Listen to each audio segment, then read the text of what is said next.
Hey gals and guys, I'm Eric from Lonesome Reader, and I want to talk today about a new Latvian novel that I read recently, but I also thought, I want to try something different as well. Since in my last video I talked about a part of my family history, I thought this is the perfect opportunity to talk about another side of my family's history. That is the side of my family that is Latvian. And I know it's very American of me to keep talking about my ancestry. A couple people commented in my last video about how this is so American of me to talk about where my family came from, but I am American, so that's what we talk about. On my paternal grandfather's side, his parents emigrated from Latvia to Maine in the US, and so in this video I'll also be sharing my family recipe for piragi. That's bacon and onion rolls, or in my family we just called them pigs. I'll chat about the novel first, and then I get to live out my fantasy of being a TV chef, where I'll show you the recipe for piragi and talk a bit more about my family history. And I know I'm never gonna be Nigella, but I can try. So the novel I read is Soviet Milk by Nora Ikstena, and it translated by Margarita Galitas.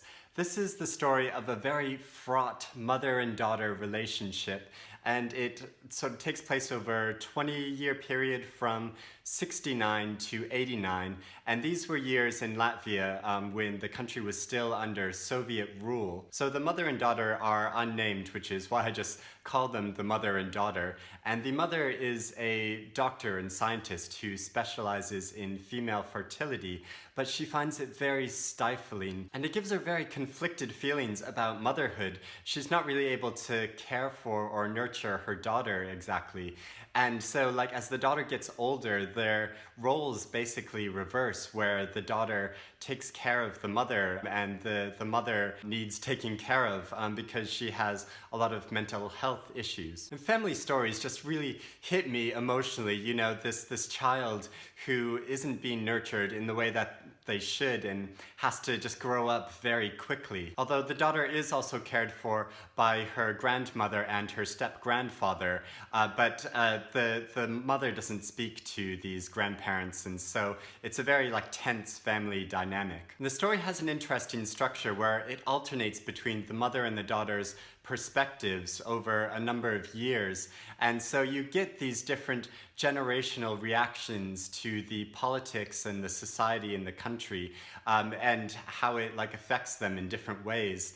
And I love how when novels show these different generations, because it shows how each generation is sort of can't be aware of what the preceding generations went through. They can be told about it, but they can't really experience, so there's this sort of disconnect from one generation to another. And milk is used as a really powerful image throughout the novel as something which nurtures but can also be tainted, just in the way that parenting can help a child or harm it, and the way a government can support its people or stifle them. Overall, I think it's a really powerful depiction of family life and a really interesting portrait of Latvia in the years preceding its independence from the Soviet Union.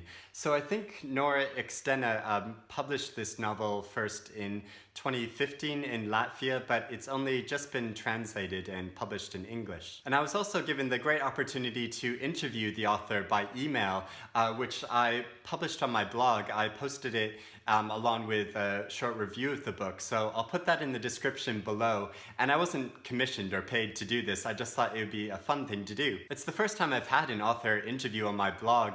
Although I've interviewed an editor before when a new edition of a Jean Rhys novel was published as a classic book, but this is the first interview I've had with an author. Anyway, one of the really interesting things that Ikstena talks about in this interview is the way that some Western literature was banned in Latvia during Soviet rule, and how these books were sort of secretly passed around. And this is something which is sort of covered in this novel.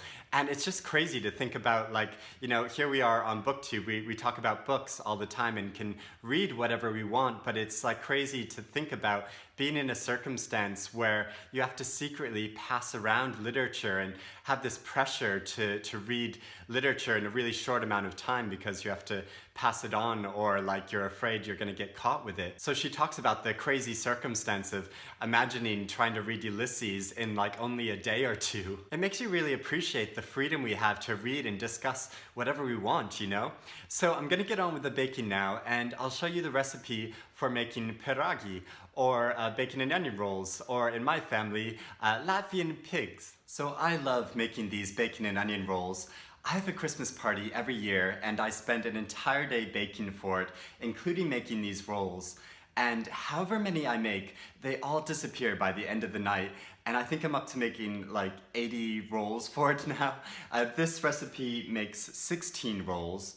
So for that, you will need 10 flow ounces or 275 milliliters of milk, 1 teaspoon of white sugar, 2 teaspoons of salt, 2 teaspoons of dried yeast, 1 pound or 455 grams of strawn white bread flour, 110 grams or 4 ounces of softened butter.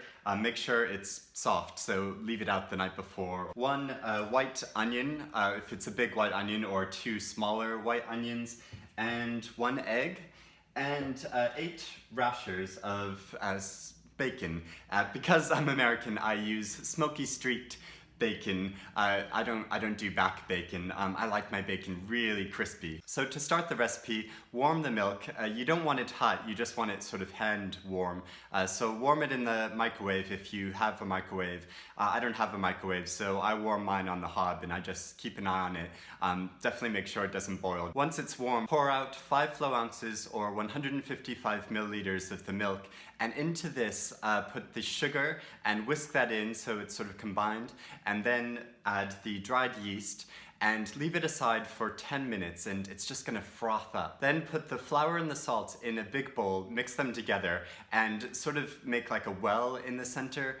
And then when the milk is ready after 10 minutes, pour this in and combine it. You wanna mix it to form a smooth dough, and then pour it out onto a work surface and knead it for 10 minutes. So while I'm kneading this, I'm gonna tell you a little bit about my family history with this recipe. So I was taught to make this recipe when I was around like 8 years old, and my parents would always take me down to see my Aunt Millie, like maybe like once a year. We would go visit her, and she was the cutest old woman. She was tiny, very small. Even though like I was only 8 years old, when we went to see her, when she taught me how to make this recipe, like I remember her being like a bit smaller than me, and she was just this just really like cute wrinkled old woman. And she had the highest pitched squeaky voice where she would say to me like, "Eric, we will make pigs, pigs, Eric, pigs." And it was so sweet. And so yeah, I would like knead the dough with her, and we would cut out the shapes for the rolls together and fill them and bake them, and they like tasted so good. And she was just this like really good-natured, like sweet, very like maternal old woman. And and it was really funny when we would go to visit her. She would always give my sister and me chocolate as well, but you could tell that this chocolate had probably been sitting in her cupboard for like 10 or 15 years, because when you opened up, it would be like a bit white and odd. And so she would give it to my sister and I, and we would leave, and then my parents would like quietly throw the chocolate away and say like, "Don't eat that, I don't think it's very good." And she's sadly no longer with us. She passed away some time ago, but I think it's nice that this recipe sort of lives on, and I'm still able to make these and share them, and remember being a child and making them with her. It's like really special. And it still makes me feel like I have this connection to my Latvian heritage, even though I don't really know that much about my Latvian heritage. Like my family have taken a trip to Latvia before. Like when I was quite young, I remember my father and some other relatives going to Latvia, because we still have relatives and cousins there, but I've never been in touch with them, and I've never been to Latvia myself. Though I'd like to go someday. It's just like one of those things that you want to do, but you just don't get around to doing. So I'm sure I will someday, and it'd be fun to discover it. But in the meantime, it still feels nice that, there's this part of my Latvian heritage that's still with me, because I make these rolls. So I'm just gonna keep kneading this for 10 more minutes, like I said. and then I'll leave it to rise. After you've done kneading the dough, put it back in the bowl and cover it with cling film, and then leave it to rise for, like, if it's just room temperature, an hour and a half or 2 hours, or if it's like in a warm place, then for 45 minutes or 60 minutes. You want the dough to basically double in size. While the dough is rising, chop up the onions into thin strips and then fry them in a bit of oil until they're soft. And in a separate pan, fry the bacon until it's like fairly crispy, or like as crispy as you like it. Leave them both aside to cool a bit, and then chop up the bacon or crumble it with your hands into small pieces. Then punch the dough down to knock all the air out, and then you want to work in the softened butter. And you can sort of vary the amounts of how much butter is used. This is quite a lot of butter, so if you want it to be very rich, use this much. But if you want to be a bit healthier, put in a bit less butter. And so work that into the dough, and this is going to make the dough mixture really, really sticky. But that's okay, it's not going wrong. Just keep working it in until it's all incorporated. Then turn this dough out onto a lightly floured work surface, and you want to make 16 rolls from this dough mixture. And if you want to be really precise, you can measure the dough mixture for how much it weighs, and then you can divide that by 16, and then you'll get 16 equal rolls. So like if I'm making a big, huge batch, then like I sort of do this because like otherwise I end up with such uneven rolls, and I'm just not very good with measuring with my hands. But you can just do this like free form. And like what my Aunt Millie used to do, she would roll the dough out, and she would cut rolls out with a glass, the top of a glass. But I don't really bother doing that. I just make the rolls like free form. Once you have your 16 rolls, use your thumb to make a little hole in the center, and then fill this hole with the fried onion and the bacon, and just take a little bit from each. Then fold the roll together so that the mixture is completely covered and you have a full roll. Put these 16 rolls on a baking tray, cover them with cling film, and leave them for, like if it's a warm place, about half an hour, or if it's just room temperature, for an hour, just to let them puff up and rise again. While you're waiting for them to rise, preheat your oven for 375 degrees Fahrenheit or 190 degrees Celsius. Now once the rolls are done rising again, you want to give them an egg wash before putting them in the oven. And so my Aunt Millie used to use a little like pastry brush that she would brush over the rolls.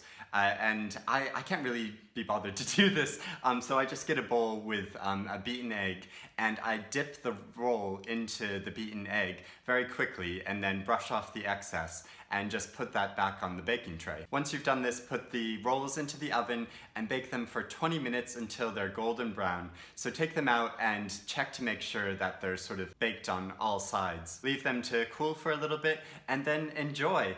These taste really good when they're a bit warm. I mean, they taste fine when they're room temperature too, but it's very good if, like, even if you've made them a while ago, to put them back in the oven and just warm them up a little bit before eating them. And here are the finished rolls.